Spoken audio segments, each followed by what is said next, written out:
I stood on the porch of my family's ranch, gripping the yellow paper taped to the fence post like it was a death certificate. The wind had knocked it half loose, flapping against the weathered wood like a cruel joke. My heart pounded as I read it again, even though the words were already burned into my brain.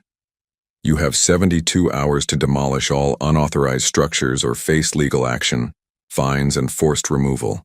Signed, Westfield Ridge, HOA. My blood ran cold. This wasn't just a notice. It was a threat.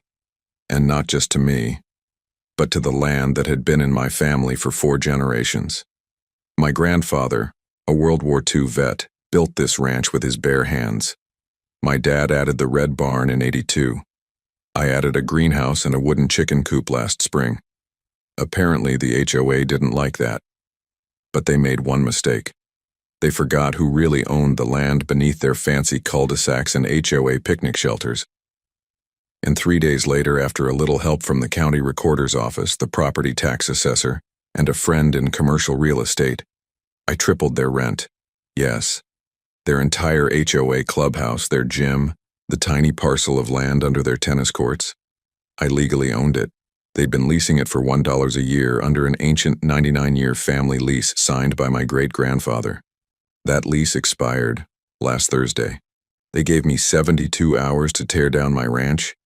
I gave them 30 days to pay triple rent or vacate the land their precious amenities sit on. The HOA president, Diane Langford, nearly fainted when I delivered the paperwork in person.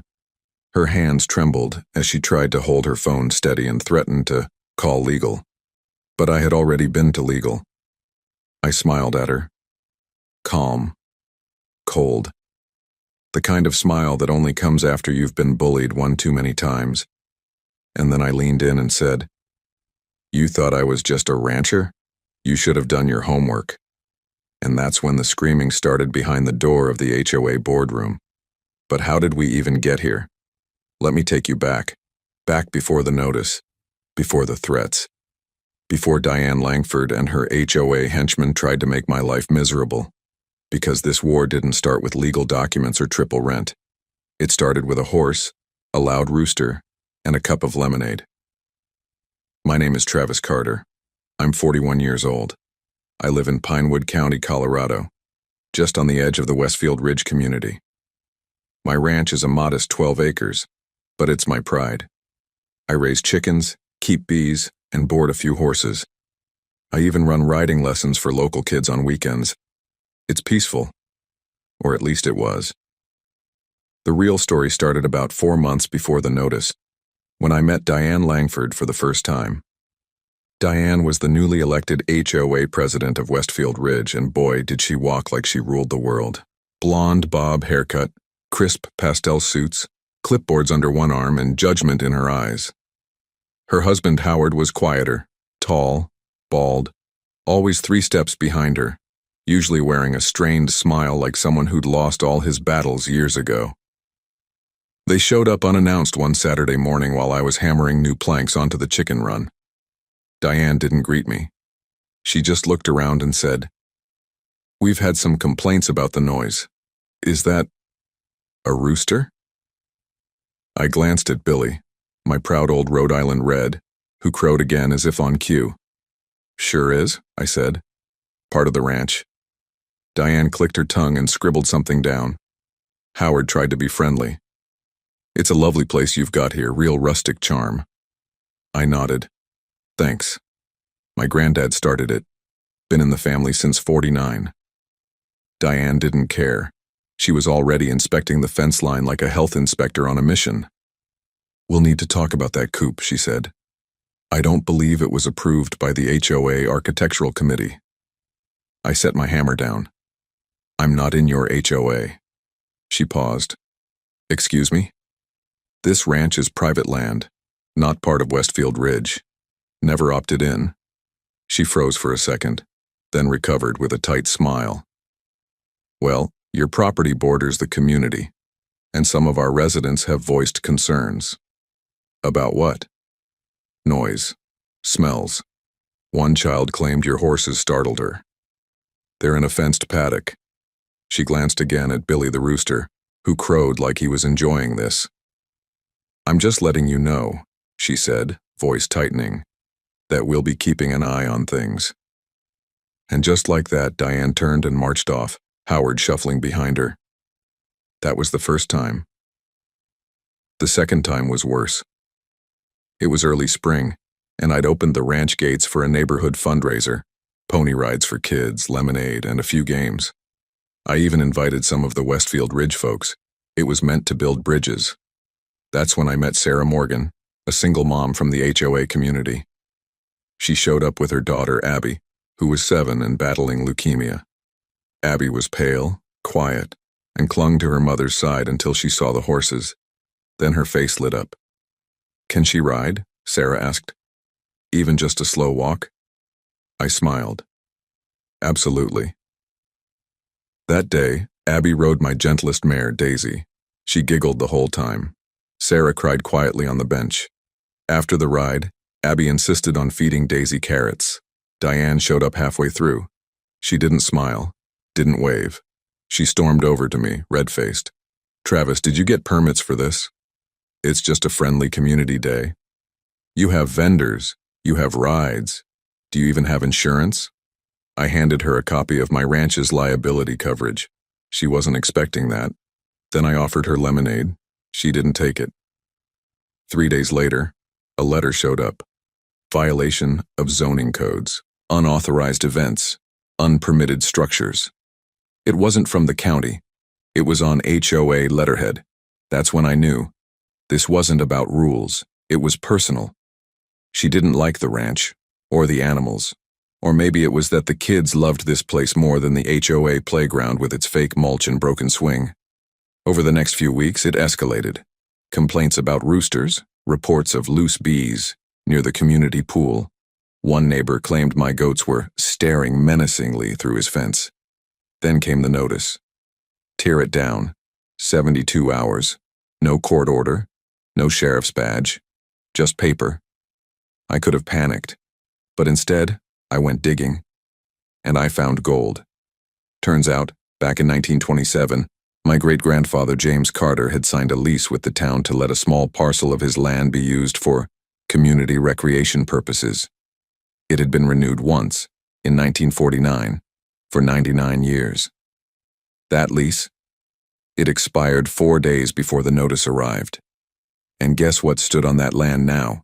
The HOA clubhouse, gym, tennis courts, a picnic lawn, all of it. Legally, it was mine again, and that's when I made my move. A lawyer helped me file the reversion paperwork. Then I drafted a new lease, $3,000 a month, triple the original rent, which no one had paid in decades. I hand-delivered it to Diane. She opened it with shaking hands. "You can't do this." I already did. Howard looked at me like he wanted to thank me. But Diane? Her face twisted. "We'll see you in court." "You will," I said. "I've already reserved the date." Behind the boardroom doors, the shouting started, and then a loud crash, and then silence. Until someone screamed, "What do you mean we're trespassing?" But that was just the beginning.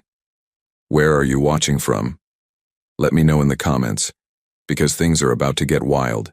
We haven't even scratched the surface yet.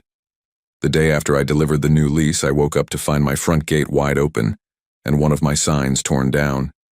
It was a small wooden sign I'd painted myself. "Welcome to Carter Ranch, Esther, 1949. It meant nothing to most people, but to me it was a tribute to every calloused hand and early morning that built this place. Now it was lying on the gravel road, snapped clean in two. I didn't get angry, not then. I just picked it up, dusted it off, and quietly nailed it back to the fence post. Then I did what every Carter man before me would have done. I saddled up my horse, checked on my hens, and went about my chores. But the silence that morning wasn't peaceful. It was heavy. I could feel eyes on me. From the HOA walking path that bordered the back end of my pasture. From the second-story windows of the homes closest to my fence. People were watching, waiting to see what I'd do. Diane hadn't responded to the new lease notice. No call, no email, no payment, but I wasn't waiting around.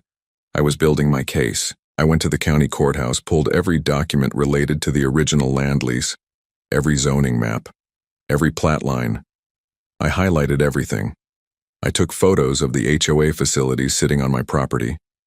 I logged every day they failed to respond. Meanwhile, things got tense in the neighborhood. Some people from Westfield Ridge started acting funny around me. A man named Phil Jacobs, one of the HOA board members, walked his dog by the ranch every morning like clockwork. But after the lease delivery, he started picking up his pace when he passed, pulling his golden retriever like they were escaping a crime scene.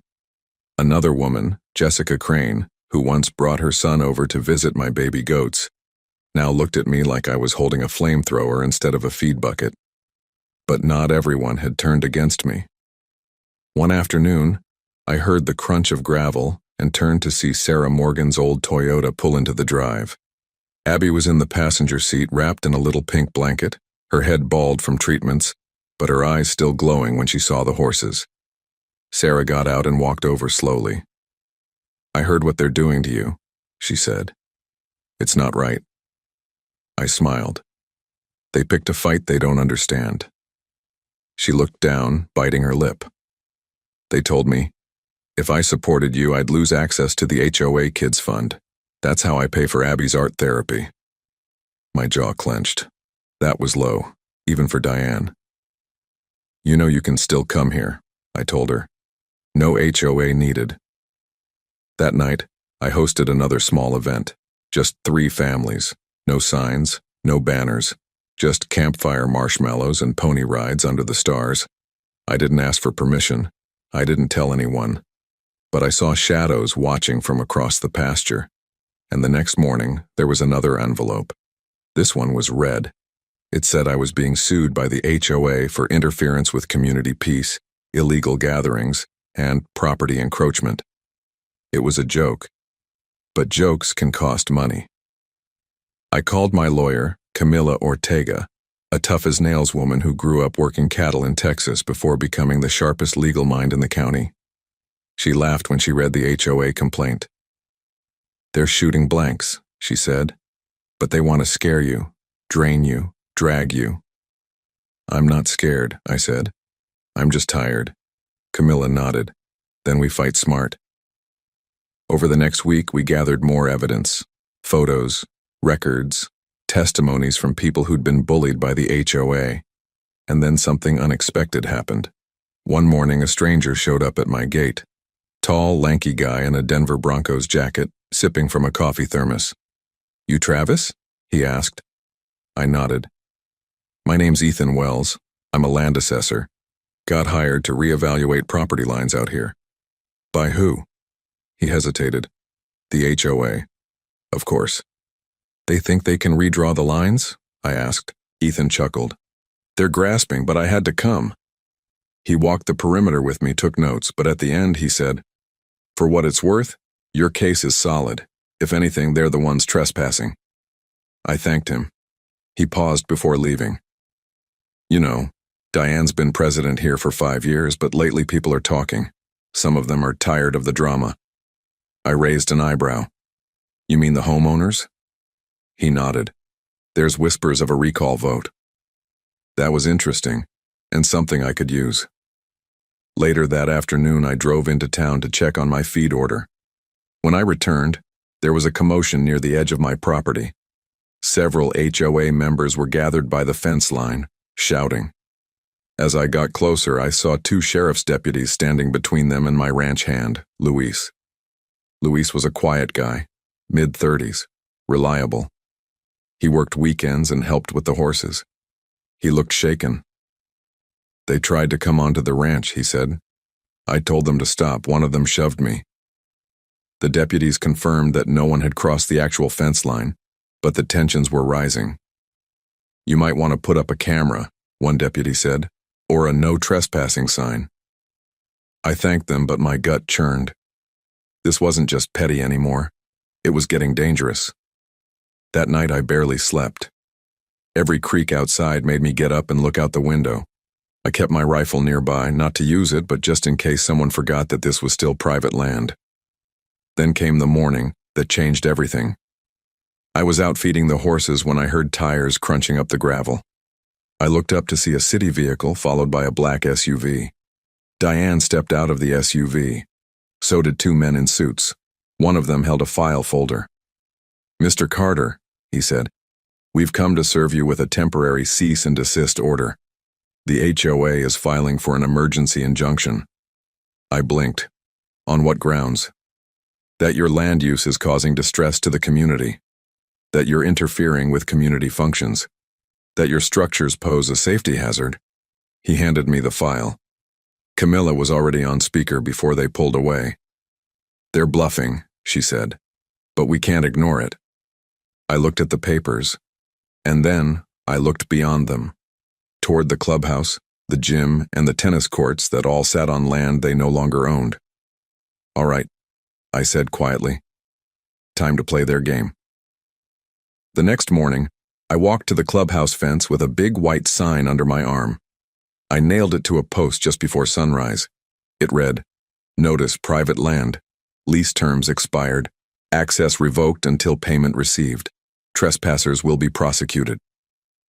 The HOA board met that night in a panic. The next morning, something even bigger happened. Someone had chained the clubhouse doors shut, with real iron chains. A bright orange notice was stapled to the door. "Locked due to unpaid rent. By order of property owner." Diane called the police, but the police couldn't do a thing, because legally, I was right.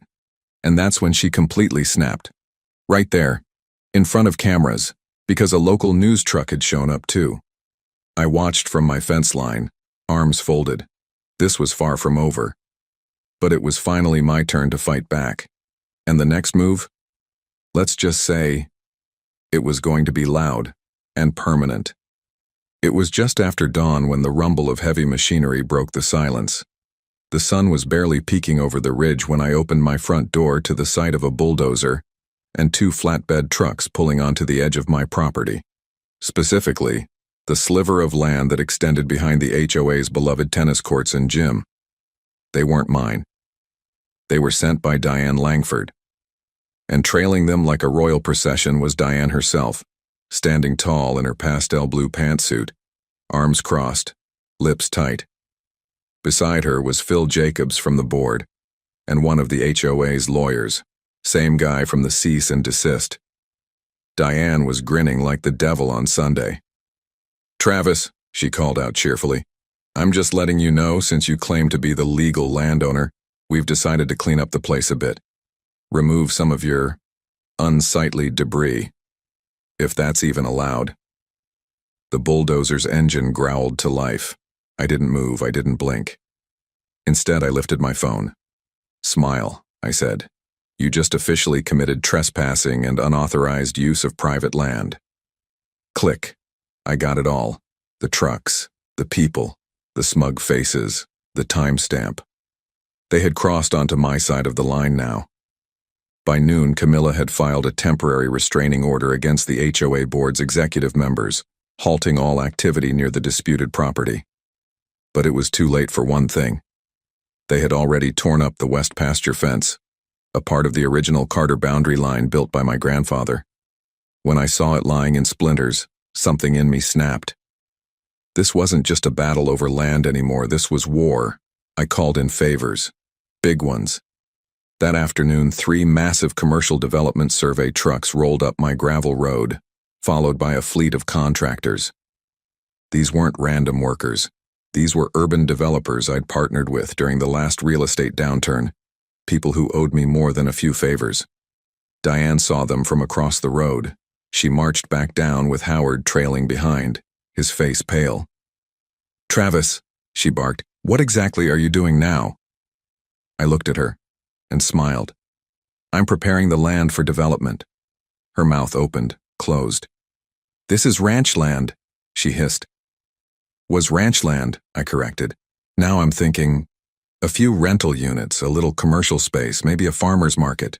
You know, the kind of thing that blocks your tennis court view." "You wouldn't." "I would." The HOA members panicked. Diane's phone rang constantly. I heard her yelling at someone. Maybe Phil, maybe the lawyer, maybe the mayor. None of it mattered. Because within days, the local newspaper picked up the story. A feature titled, "Rancher Fights Back Against HOA Tyranny, and He Owns the Land They're Standing On." And just like that, public opinion flipped. Locals loved it. Social media went wild. Memes, hashtags, even a t-shirt that said, "Don't mess with Carter Ranch." But just as things looked like they were turning, something happened that knocked the wind out of me. A call came in from the county inspector's office. The voice on the other end was stern. "Mr. Carter, we received a tip. Your barn is being used for public events without a safety clearance. We're required to perform an immediate inspection. You'll need to shut it down until further notice." That meant I couldn't host the local kids, couldn't run riding sessions, couldn't let Abby or any of the others back in. I hung up the phone and sat there quiet. The low point I hadn't expected had hit like a train. Sarah showed up later that evening with a basket of fresh bread and a worried look. "They're trying to break you," she said, "but you're not alone, Travis." I didn't have the heart to argue. I just looked at the barn. Empty, quiet, cold, like they had managed to drain the soul out of it with one phone call. That night I walked the pasture alone, just me and the wind, until I saw something in the dark. At first I thought it was a coyote, but then I heard giggling. 3 teens were on the HOA tennis courts, sneaking in after curfew. One of them yelled, "This place sucks now, can't even use the gym, my mom says we're moving." Another laughed, "We should set the dumb place on fire." They were joking, but it hit me hard. Diane's choices were hurting everyone, not just me. The next morning I sent Camilla an email. "Let's go public. Everything. All of it." She called me 5 minutes later. "You sure?" "Positive." By noon, we had delivered a complete press kit to 3 news outlets, including original lease documents, video of Diane's bulldozers trespassing, the torn fence, and even the kids' testimonies about how much the ranch meant to them. The local TV station ran a primetime special that night. The headline? "Community Hero or HOA Victim? The Carter Ranch Battle That's Dividing Westfield Ridge." The story was fair, honest. It showed Abby feeding my horse, showed Diane yelling at Camilla on courthouse steps, showed footage of the gym chained shut and the land deeds I now held. Within 24 hours, the HOA's Facebook page was flooded. Comments, angry emojis, calls for Diane's resignation. But Diane, she didn't back down. Instead, she doubled down. The very next morning, a moving truck showed up in front of her house. Not hers. Mine. Someone had filed a fake report with a private relocation company claiming that the ranch was being repossessed. They started backing into my driveway before I stopped them at the gate. The driver, confused, said, "We got a service order. Said everything needed to be cleared off this land by 4 p.m. I pulled out the deed, showed him the press article, told him the truth. He cursed and said, "Someone's gonna pay for this prank." I didn't doubt it, but as I stood there watching the truck pull away, my phone buzzed. Camilla. She sounded breathless, excited. "Travis, the county just posted the decision." "What decision?" "On the cease and desist." I held my breath. It's been thrown out. They ruled it was based on biased complaints and personal vendettas from the HOA. Your land rights are secure. You're free to resume all operations. I sat down on the porch steps. The barn could open again. The kids could return. Abby could ride Daisy. But just as I smiled for the first time in days, Camilla said one last thing. "There's more." I looked up. "More?" "They've scheduled a formal investigation into Westfield Ridge HOA, misuse of funds, voter suppression. You started something bigger than you realize." And just like that, the battle had grown into something else entirely. Not just a fight for my land, but for every neighbor who had ever been bullied, ignored, or pushed aside by power-hungry HOA leaders. And Diane? She was running out of places to hide. The next few days were unlike anything I'd ever lived through. My quiet ranch had become the center of a storm. News vans showed up at dawn. Drones buzzed over the pasture. People I didn't even know were stopping by just to shake my hand and say, "Thank you for standing up to them." But I didn't feel like a hero. I felt like a man hanging on by a thread. I couldn't enjoy the attention, not with the way Diane was moving in the shadows. Despite the public pressure and calls for her resignation, Diane hadn't stepped down. In fact, she'd gone full Ice Queen. The HOA meetings were now held behind closed doors. No minutes were posted online. Homeowners who asked questions were met with vague emails and pending investigations. But then came the breaking point. One evening, as the sun was dipping low and the barn glowed gold in the light, Sarah called me, panic in her voice. "Travis, they canceled the community garden." "What?" "They said the land use agreement was void. They're blaming you." My stomach dropped. The garden sat right at the edge of the Carter property. For years it had been maintained by local residents, mostly retirees and single moms, who grew vegetables, herbs, and flowers. It was one of the few good things the HOA had done. But the truth? That garden was also on my reclaimed land. I hadn't said a word about it, not once, because I believed in what it did for the community, and now Diane was weaponizing it, claiming I had revoked permission. A flat-out lie. That night I walked to the garden. The gate was padlocked. A sign hung on it in big bold letters. "Closed by order of landowner. Trespassers will be prosecuted." I hadn't written that. I stood there, heart thudding, as a small group of residents gathered, muttering angrily. "Guess Travis wants to bulldoze everything." I knew he was just doing this for attention. I should have known he'd ruin it for everyone. I turned. Sarah was behind me, her face pale. "You didn't do this, did you?"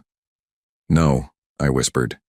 Then I took out my keys and snapped the padlock open. A few people gasped. "This garden is yours," I said, loud enough for all of them to hear. "No one told me you had to leave. In fact, I was going to help fund a greenhouse next season."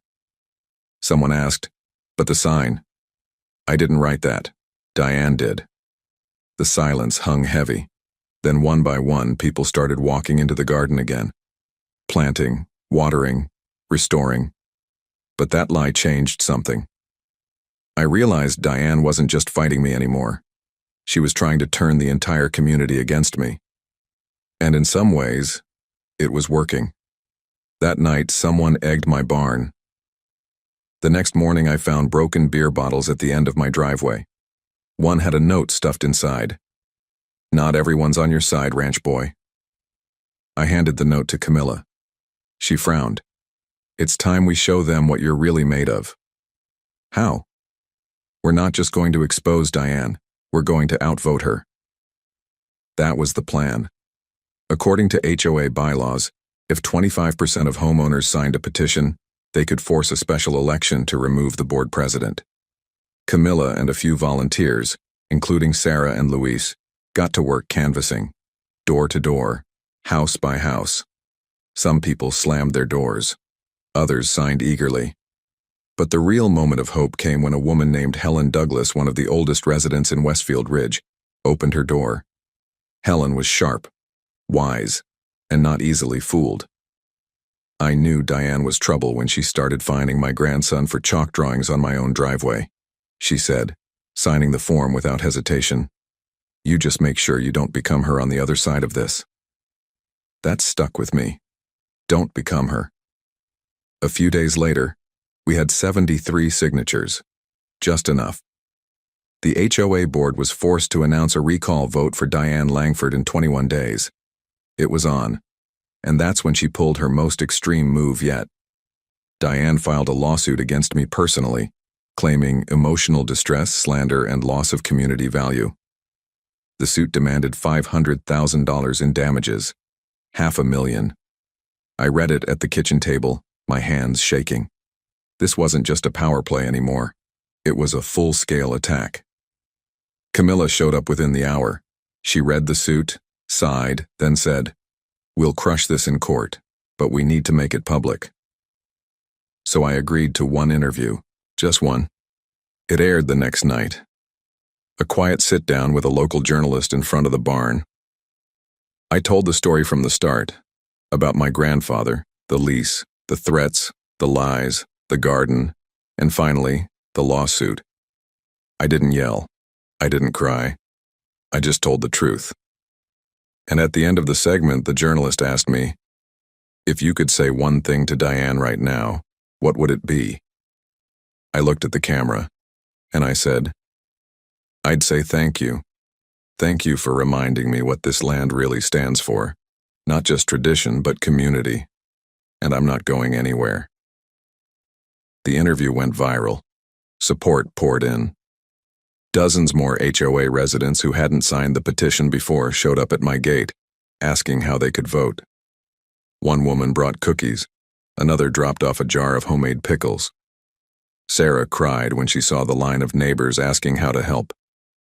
But then, 3 days before the vote, someone set fire to the tool shed behind my barn. It wasn't big. It didn't spread. The fire department got there in time, but the message was clear. This wasn't over. Not by a long shot. And the next chapter would start with a criminal investigation.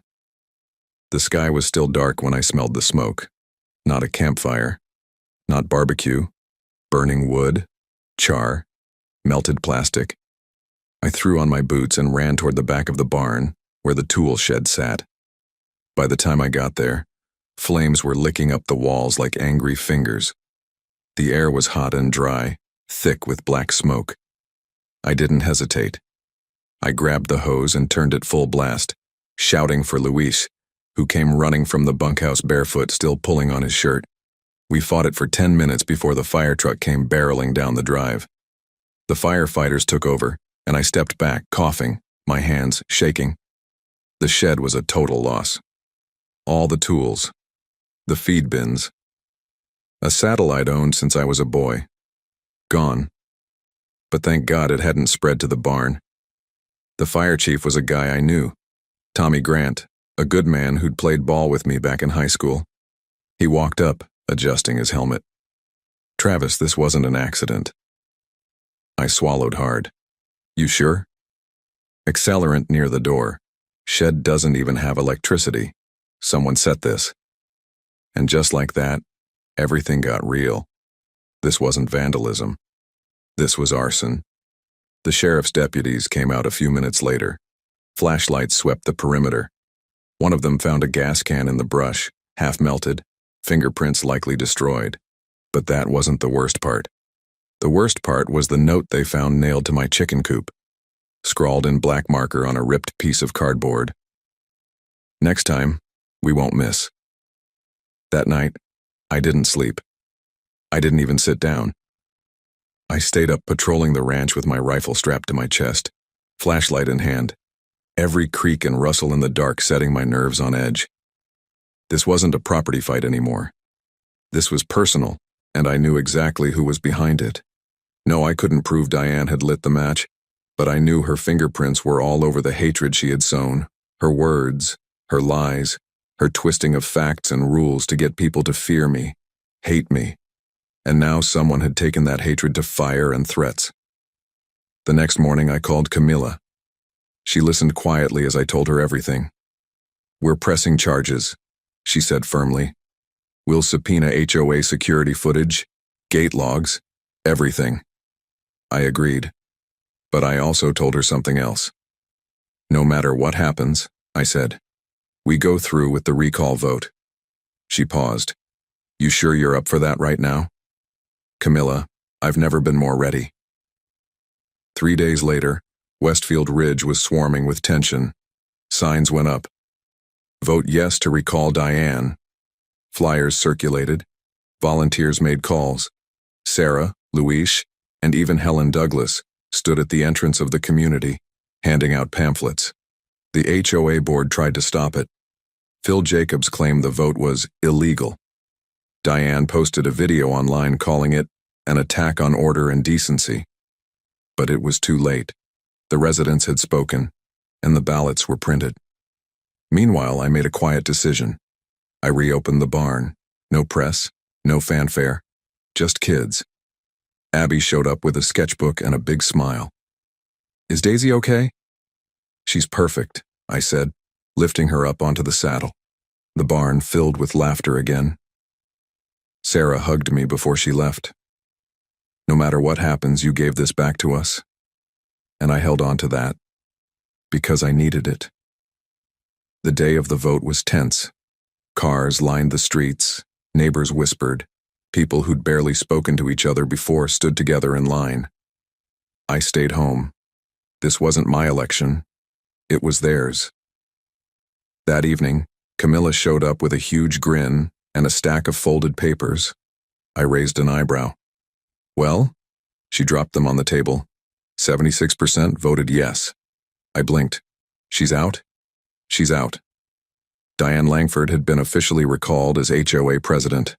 I sat down, stunned. It was done. The tyrant was gone. The ranch was safe. Or so I thought. Because just as we were about to breathe again, Camilla's phone buzzed. She picked it up, frowned, then handed it to me. "It's the county clerk," she said. "You need to hear this." I put the phone to my ear. "Mr. Carter?" a voice said. "We need you to come down to the office. There's been a challenge filed against your property ownership. Someone submitted an old deed claiming that part of your land was improperly transferred decades ago. If it holds, you could lose everything." I sat there frozen. The war wasn't over. Diane might have been gone. But now someone worse had stepped in to finish what she started. The cold office of the county clerk smelled like dust and old carpet.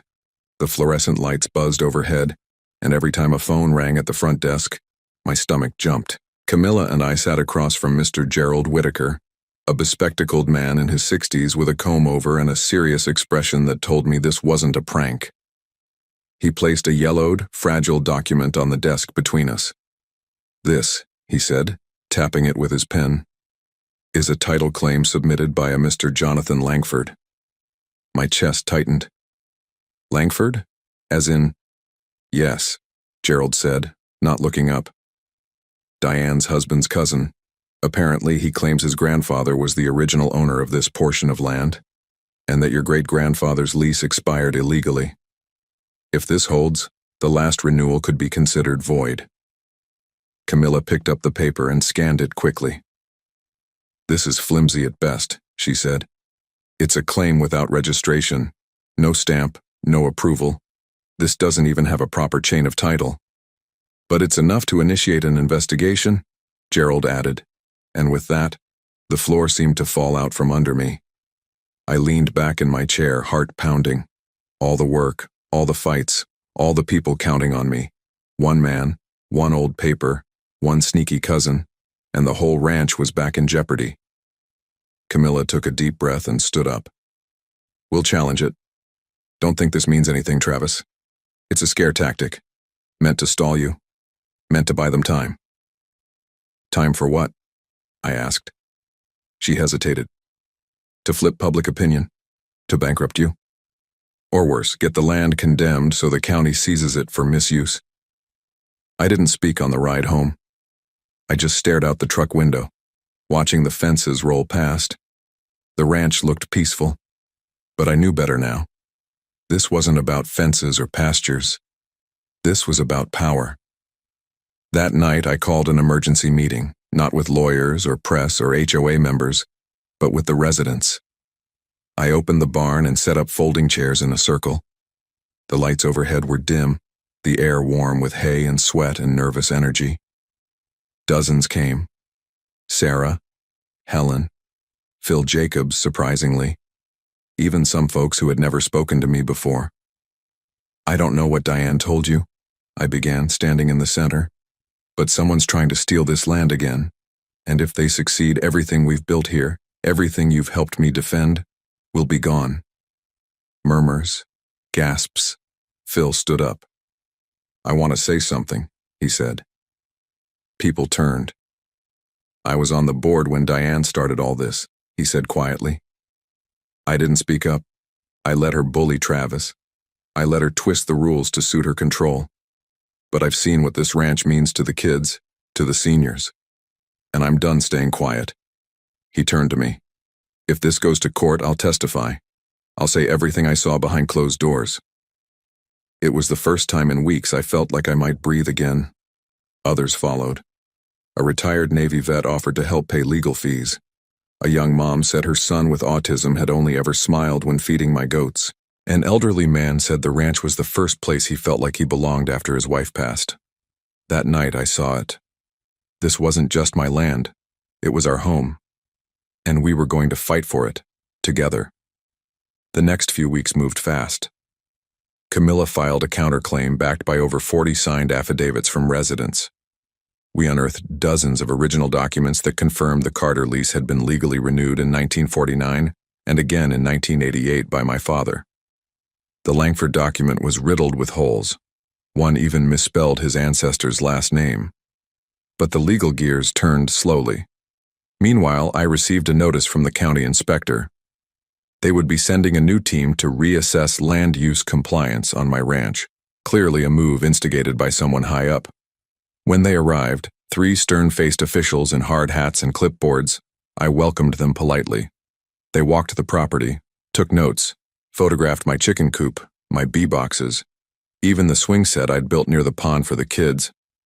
Then one of them, a stocky woman with sharp eyes, looked at me and asked, "Is it true your property's been the site of multiple fires and threats recently?" "Yes," I said. "And you've remained open to the public?" "Yes, safely." She scribbled, then looked up again. "That's admirable, but it might count against your land classification. You could be rezoned out of agricultural use." Camilla was standing nearby and stepped forward fast. "That's not legal," she snapped. "You can't reclassify a property based on the victim of criminal activity. That's retaliation." The inspector sighed.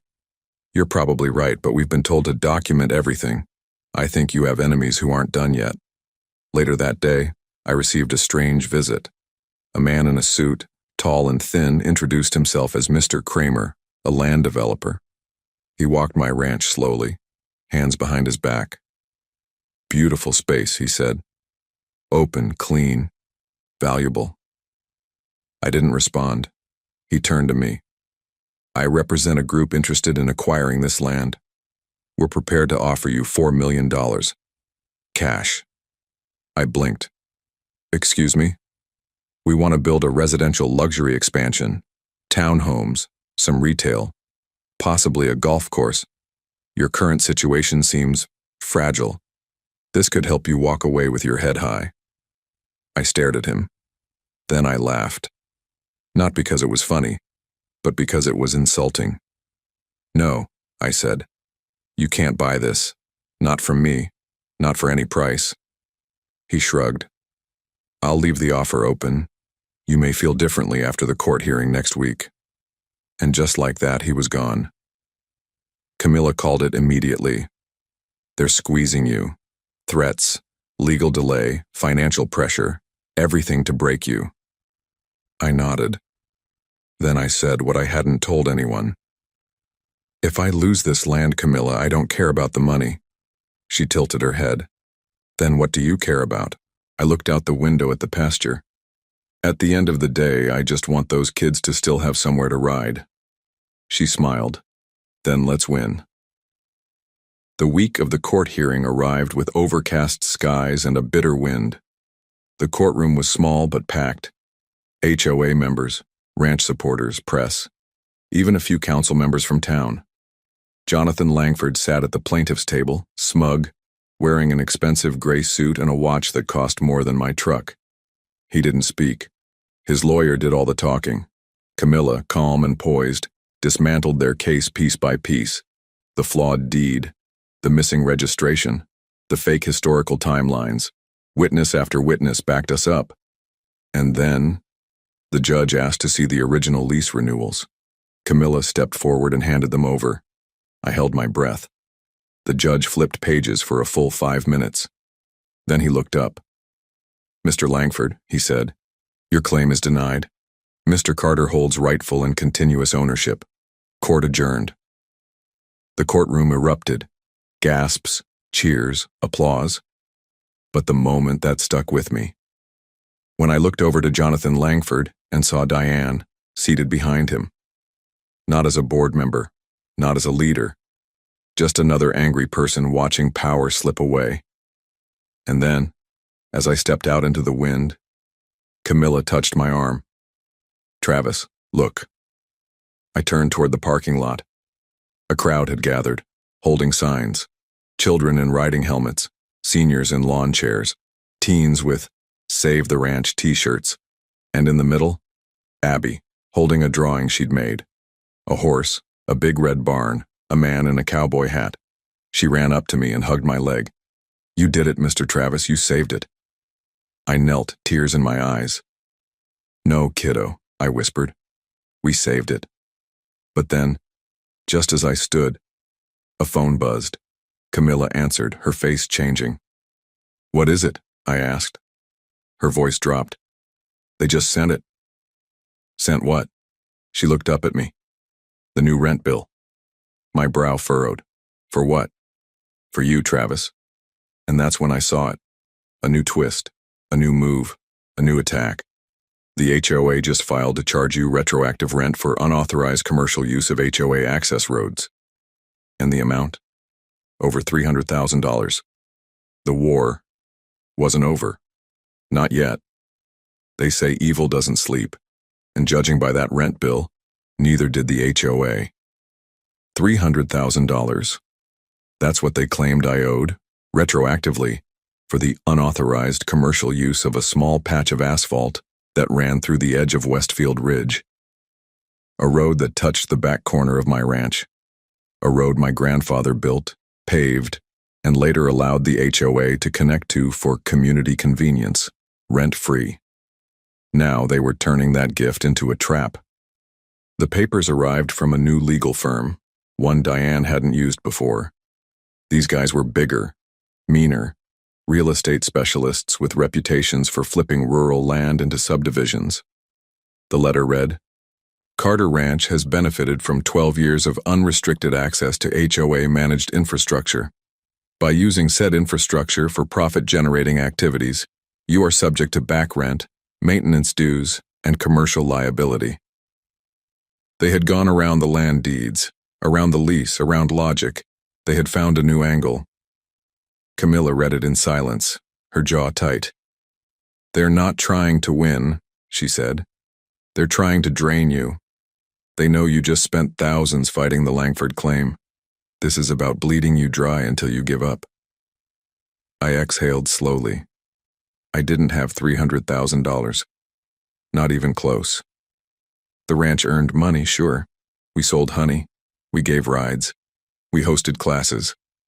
But it was barely enough to keep the lights on, fix fences, and feed the animals. "They're going to try to force foreclosure," I muttered.